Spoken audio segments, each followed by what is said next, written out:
সুন্নি জামাত কোনোদিন অন্যায়ের কাছে মাথা নত করতে পারে না।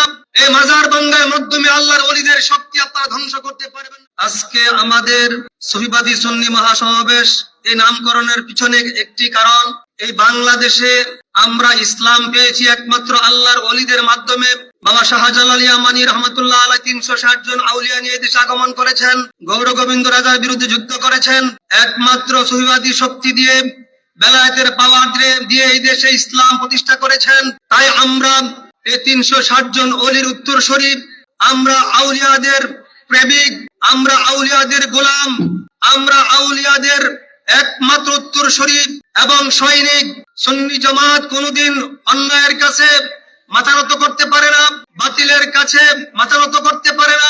যে এরকম ভাবে ইমাম হুসাইন আলাইহিস সালাম 72 জন সাহাবী নিয়ে তিনি ইয়াজিদের বিরুদ্ধে যুদ্ধ করেছিলেন, একমাত্র একটাই কারণ ছিল, উদ্দেশ্য ছিল রাসূলের সুন্নতকে জিন্দা করা এবং আল্লাহর দ্বীনকে প্রতিষ্ঠা করা।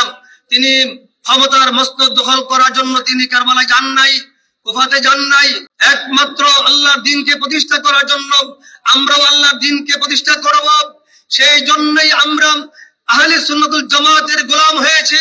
আমি একটা কথাই জানিয়ে দিতে চাই, বাংলাদেশে বাতিল যারা আছেন, আপনারা যতই চেষ্টা করবেন বাংলাদেশের মাজার ভাঙবেন, এই মাজার ভাঙ্গার মাধ্যমে আল্লাহর ওলিদের শক্তি আপনারা ধ্বংস করতে পারবেন না। আল্লামা নুরুল ইসলাম ফারুকী সাহেবকে আপনারা হত্যা করেছেন, এইভাবে সুন্নি জামাতের উপর অত্যাচার করছেন, এইভাবে আপনারা সুন্নিয়তকে আপনারা কোনোদিন ধ্বংস করতে পারবেন না। সুন্নি হতো না, বেয়াদবি সংগঠিত হতো না, মাজার ভাঙ্গা হতো না। আজকে পেপার পত্রিকা দেখলে, সংবাদ আমরা দেখলে শিরোনাম হয় একমাত্র যে কওমি মাদ্রাসার পক্ষ থেকে বলাৎকার সংগঠিত হচ্ছে। ঠিক না ঠিক?